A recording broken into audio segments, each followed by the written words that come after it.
அவன் எந்த நோயும் அந்த அளவுக்கு இருக்கிறதுக்கான வாய்ப்புகள் இல்லை. இது பகிரங்கமான என்னோடய குற்றச்சாட்டு. முதல்ல காய்ச்சலுங்கிறாங்க, அப்புறம் பெரிய பெரிய நோய்ங்கிறாங்க, இங்கே குத்தி ஏதோ குத்தி நுரையீரல். என்ன நோய் நீங்கள் தான் எனக்கு சொல்லணும். என்ன நோய் நான் அதிகமாக படிக்கலை. நுரையீரல் புற்றுநோய்ங்கிறாங்க. அது எப்படி திடீர்னு ஒரு 21ஆந்தேதி ஃபங்க்ஷனில் கலந்துக்கிறாங்க. அப்படி அவங்க 100 கிழவியாக வாழ வேண்டிய ஒருத்தங்க, அதிக ஆயுசு வாழ வேண்டிய ஒருத்தங்க. மரணத்தை பற்றி அவங்க யோசிக்கவே இல்லை. கடைசி வரைக்கும் பார்க்க முடியாமல் கடைசியில் நடிகர்கள்லாம் இழுத்து விடுறாங்க. அங்கே தான் சந்தேகம் வலுக்குது. நான் 4-5 முறை போய் பார்த்தேன். பல முறை 4 மணி நேரம் நின்று ஆஸ்பத்திரியில் 2nd ஃப்ளோர் வரைக்கும் அனுமதிச்சாங்க. அப்புறம் கவர்னருக்கே அனுமதி இல்லைங்கிற அது எப்படி என்ன? இப்போ சொந்தக்காரங்களை நம்மளை அட்மிட் பண்ணியிருந்தால் குறைஞ்சது ஐசியூ வார்டில் கண்ணாடி வழியாக பார்க்க அனுமதிப்பாங்கள்ல. ஐசியூ வார்டில் உள்ள அப்படி என்ன மர்ம நோயால் பிடிக்கப்பட்டிருந்தாங்களா? பதில் சொல்லி ஆகணும் இல்லையா? இல்லாட்டி எல்லாருக்கும் இந்த நிலை தானே. கடைசியாக ஹார்ட் அட்டாக் அப்படிங்கிறாங்க. நாங்கள் இதயத்தை தர இருக்கோம், ரெடியாக இருக்கோம். லட்சக்கணக்கான பேர், 2 கோடி தொண்டர்கள் இருக்கான்னு சொல்கிறாங்கல்ல. எத்தனையோ பேர் இப்போ தான் டயர் ஸ்டெப்னி மாற்றுற மாதிரி ஹார்ட் சர்ஜரி, இதய மாற்று அறுவை சிகிச்சை நடக்குதா இல்லையா? இதய மாற்று அறுவை சிகிச்சை நாங்கள் தரோம். ஒன்று உயர்தர அறுவை சிகிச்சை பண்ணுறோம், உயர்தர அறுவை சிகிச்சை பண்ணுறோம், உயர்தர. இது என்ன ஸ்டேட்மெண்ட் கொடுக்க ஹாஸ்பிட்டல்? என்ன இது என்ன அரசியல் அறிக்கை? அது அறிக்கை விட்டால் போதுமா? பார்க்க வேணாமா? காமிச்சிருக்க வேணாமா?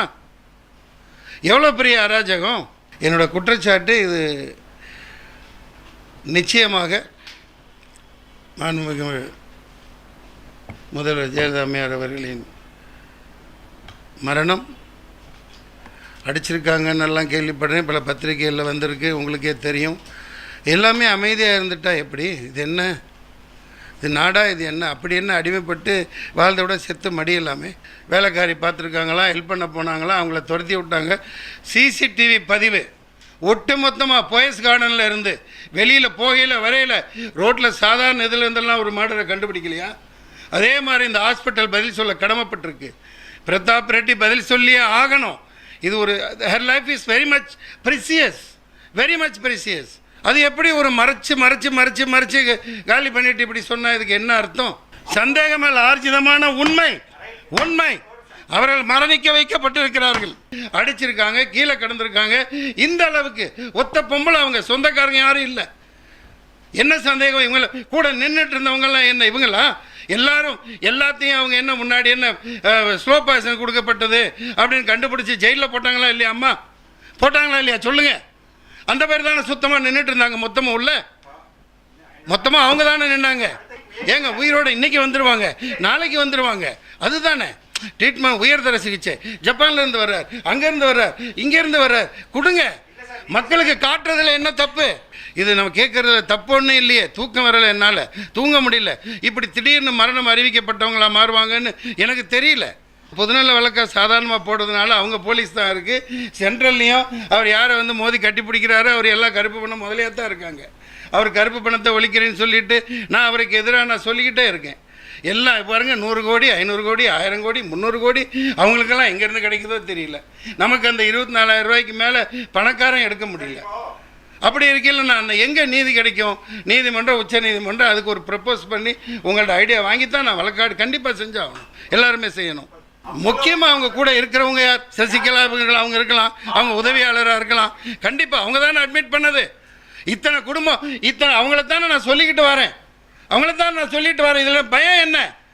இத்தனை ஒட்டுமொத்த கார்பரேஷனை கொண்டு உள்ளே உட்கார வச்சுருக்காங்கல்ல, ஒவ்வொருத்தங்களை கோடான கோடி அனுபவிச்சுட்டு இருக்கிறது யார்?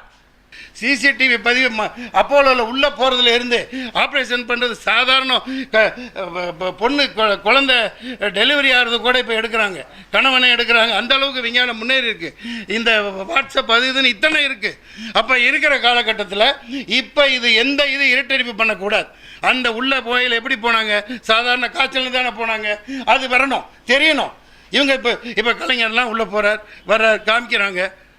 இவ்வளோ வயசாளி, 68 வயசு, அவங்க 100 கிழவியாக வாழ வேண்டியவங்க. பிரதாப் ரெட்டி இங்கே பாருங்கள் சொல்கிறார், 2-3 தடவை சொல்கிறார். ஜெயலலிதா வீடு திரும்புவது அவரை பொறுத்தது. இட்ஸ் அப் டு ஹெர் இல்லையா? சொன்னாங்களா இல்லையா? அப்போ அவங்க நல்ல ஸ்டேட்டஸில் இருக்காங்கன்னு தான் அர்த்தம், அல்லது அவங்க பதில் சொல்ல முடியாத நிலையில் இருக்காங்கன்னு அர்த்தம். 2 இருக்குது. எது உண்மை? இதை காட்டணுமா இல்லையா? இதை தெரிய வைக்கணுமா இல்லையா? ஆப்பிள் துண்டு வாங்கி சாப்பிடுகிறார், வேக வைத்த பழங்கள் சாப்பிடுகிறார், இதை காமிக்கணுமா இல்லையா? அவங்க எல்லாருக்கும் சொந்தம், இந்த நாட்டு மக்களுக்கு சொந்தம், உங்களுக்கு அடிமையா? நீங்கள் உருவாக்குனீங்களா? அப்புறம் இதை எப்படி நம்ப முடியும்? இதை வெளிக்காட்டுறது கொண்டு வர்றது அவங்க கடமையா இல்லையா? It's Hanbal request. இது வந்து எப்போ யாசிக்கிறேன் நான் எல்லாரையும் போல.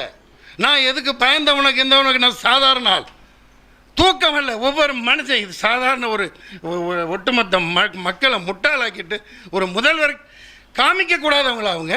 காலையில் வாக்கிங் போவேன், நடந்தே போய் பல நாளும் பார்த்தேன், பல பேர் முயற்சி பண்ணேன். சரி, ஒரு சில பேர் பேர் சொல்லக்கூடாது, அவங்களுக்கு சளி அதிகம் இருந்தது. அவங்க அமைச்சர்களையும் பார்த்தேன், மேலே இங்கே இவ்வளோ பெரிய கட்டி இருந்தது, அதை குறைச்சிக்கிட்டு இருக்கோம். அதனால பல இது கால் எடுத்தாங்க, அது எடுத்தாங்க, இந்த மாதிரி பல ரூமர்கள். அதை நான் பேர் சொல்ல விரும்பலை. ஆனால் எது எப்படி இருந்துட்டாலும் இதுக்கு பதில் சொல்ல வேண்டிய மக்களுக்கு காமிக்கணும். இன்றைக்கி சசிகலாமா வெளியே வந்து அன்றைக்கி அவங்க போட்டிருந்த வைர மோதிரத்தை போட்டுட்டு வர்றாங்க, காரில் முன்னாடி உட்காந்து வர்றாங்க. இத்தனை நாள் வரலையே. மகாராஜி பாதுகாத்து அவங்கள ஒப்படைக்க வேண்டியது உங்கள் கடமை இல்லையா? நாங்கள் சொத்தை கேட்கல, ஒன்றையும் கேட்கல. எவ்வளோ பெரிய அநியாயம் இது!